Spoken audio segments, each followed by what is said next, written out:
Alright, let's dive into something that's been buzzing in the golf world lately: Brandt Snedeker's take on the 2026 Presidents Cup roster. Now, if you're like me, you've probably been wondering, what's the deal with all this talk about youth versus experience? Snedeker's recent comments have sparked a pretty fascinating debate, and I'm here to break it down for you. But first, let me hit you with this: why does it matter who's on the team? I mean, the U.S. has dominated the Presidents Cup for years, right?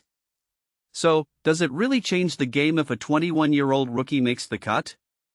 Personally, I think this conversation goes way beyond just golf. It's about legacy, strategy, and the future of the sport.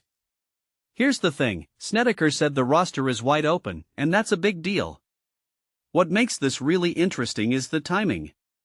We're less than 2 months out from the event, and the captain is still keeping his options open. In my opinion, this isn't just about picking the best players, it's about picking the right players for Medina. Snedeker's approach feels deliberate, almost calculated. He's not just looking at stats, he's looking at form, fit, and maybe even intangibles like mental toughness. One thing that immediately stands out is his emphasis on results. He said, "You can love a player all you want, but he's got to go out there and prove it under pressure." That's a mic drop moment, if you ask me. It's easy to get caught up in hype, especially with someone like Jackson Koivun, who's been called a generational player. But Snedeker's not buying into the hype, he's demanding proof. Now, let's talk about Koivun for a second. This kid is 21, just won his first tour event, and already has people comparing him to the greats.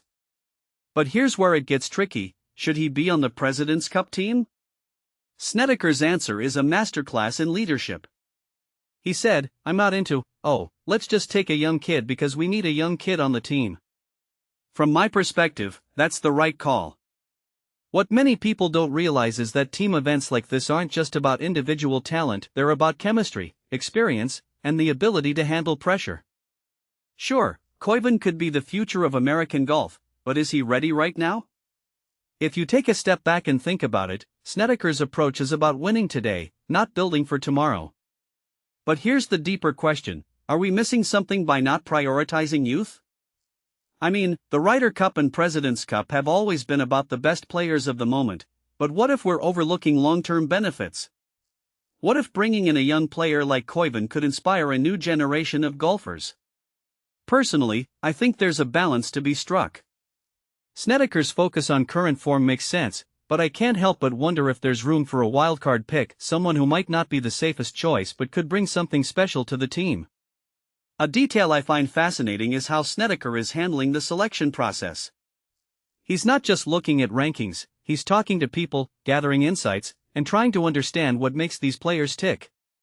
This raises a bigger question: how much does personality and team dynamics matter in golf?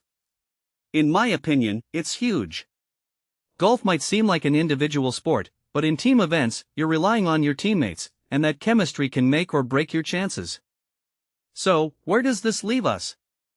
Snedeker's got a tough job ahead of him.